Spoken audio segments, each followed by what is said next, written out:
So today I'm going to show you exactly what I would do if I was starting fresh in DeFi with $100,000. Now this is going to be allocated to both DeFi positions and then also just hodling in the market. And this is going to be a very similar approach to what I'm currently doing in my own portfolio because this is a level that I'm currently at. I currently have about $30,000 over on the Solana network, with about 20 grand of that being in a Raydium position. I have about 100 grand across EVM chains where I have 15,000 bucks in wallet hodls, and then I have another 40,000 bucks over on Aave, and there's some more over on Aave down here at about 5,000 bucks basically. So that's about 60,000 in hodls just on EVM chains. But then I also have nearly $37,000 over here in two liquidity pools on the Ethereum network, which are doing about 108 bucks per day. So all in all, if we were to break it down, I have about 70,000 bucks in hodls and about 60,000 bucks in liquidity pools that I'm holding. So about $130,000 in my overall portfolio, which is why this strategy is going to be similar to what I'm currently doing. Now, obviously, I want to show you exactly what I am doing in my portfolio, but before we get to that, I want to show you the results first. So these two positions right here, I'm currently doing about a 108% APR in. Now, I've only been in these positions for a couple days, but before that, I was previously in an Ethereum to Tau position that I was doing about 60-70%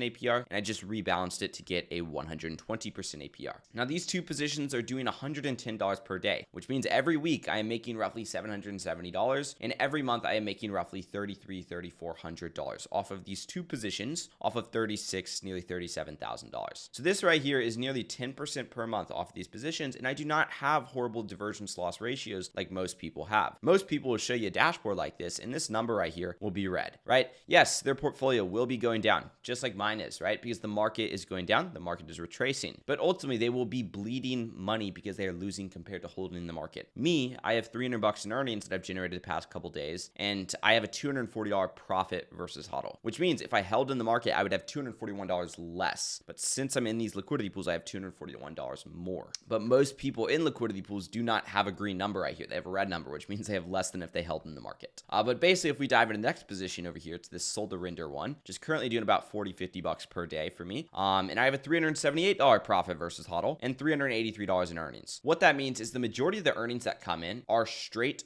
profit. I do not have to pay down any divergence loss in these positions is what I'm getting at. And guys, before we go any further, if you guys want to see more valuable content, I highly recommend you give me a follow over on my Instagram page right there. I'm starting to post more on Instagram, but also make sure to drop a like, subscribe, notifications turned on, and let me know what videos you guys want to see down below in the comment section, and I'm happy to make some more around that. So I want to go ahead and break down the flywheel that I'm currently using in my portfolio. Now, as I mentioned, I have the two aspects, about 60 grand in the growth liquidity pools and about 70 grand in the growth hodls. Now, these are both on average appreciating about 4% per month, or at least that's what I'm expecting over the course of this bull run. With that being said, naturally, your liquidity pools are going to appreciate less than your hodls, even if you have the same exact assets. That's because you will have some form of divergence loss. Even if it's not a lot, like I have, you will have some form of divergence loss, so they will always appreciate just a little bit less. But with that being said, you have the income to kind of outweigh that divergence loss, of course, assuming you're structured properly. But one thing I want to go and mention is in my hodls, I have a lot of Bitcoin, I have a lot of Ethereum, I have a lot of Solana, stuff that's not going to appreciate as much as what I have in my liquidity pools, stuff like Tau, stuff like Edge, stuff like Render, stuff that has more growth potential. I still have those assets in my hodls, just not nearly as much of them in my hodls,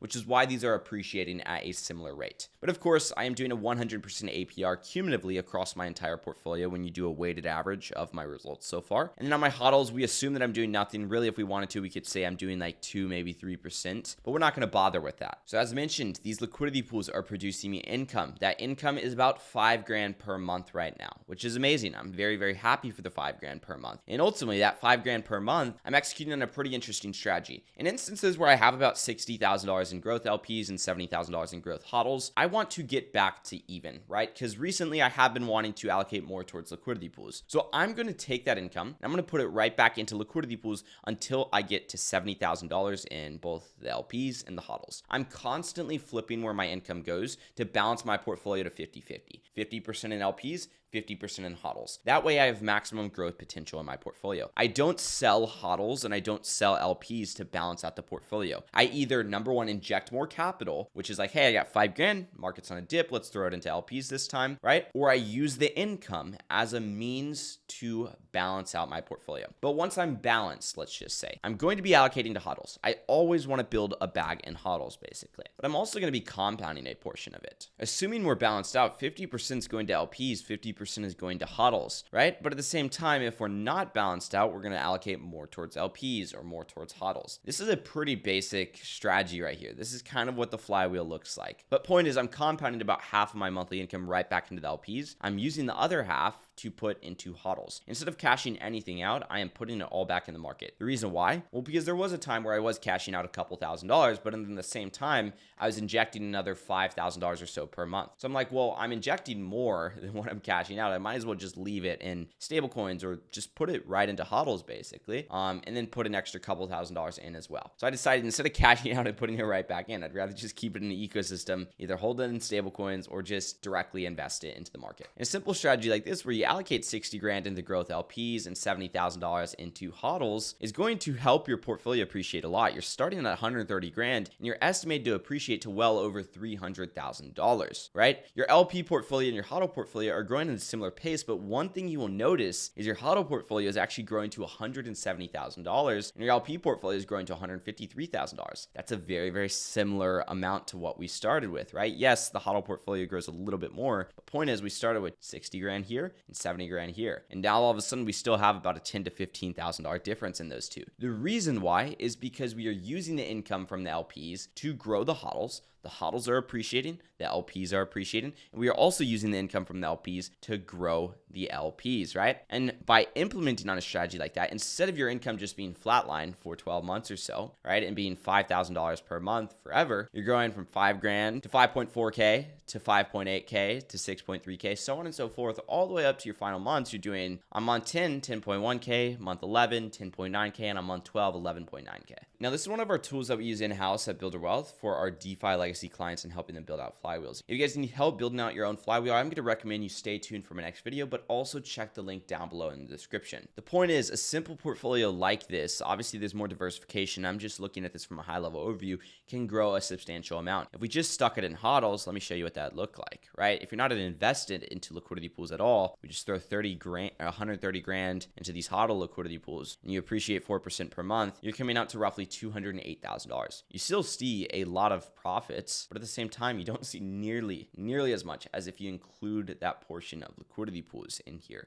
and start to take some risk in liquidity pools and in the market. Because yes, there is risk. There's that divergence loss risk that I was talking about. Now I want to break down a couple different positions that members of our DeFi legacy program are using. Over here, we have a sold USDC position with 7 grand in it. It's profiting $305 and it's also profiting $52 compared to hodling in the market. Over here, running a TBBTC to T position, which is profiting $809 compared to hodling in the market and has $1,259 in earnings and doing 122% APR with an overall portfolio profit as well. Here's another Radiant pool, which came out to a 50% ROI on the overall position, basically. Now, this was including a meme coin, which we do not recommend, but also we do understand that if you have 100 grand parking 2K, maybe 3K into meme coin liquidity pools and consistently monitoring them can boost your overall portfolio's returns, especially when you're getting 50% ROIs on them. This one had $15 divergence loss, $1,700 of overall income, and it was GOAT to SOL. To put that in perspective, they deployed 5 grand and they made $2,500, and they did that over the course of a month.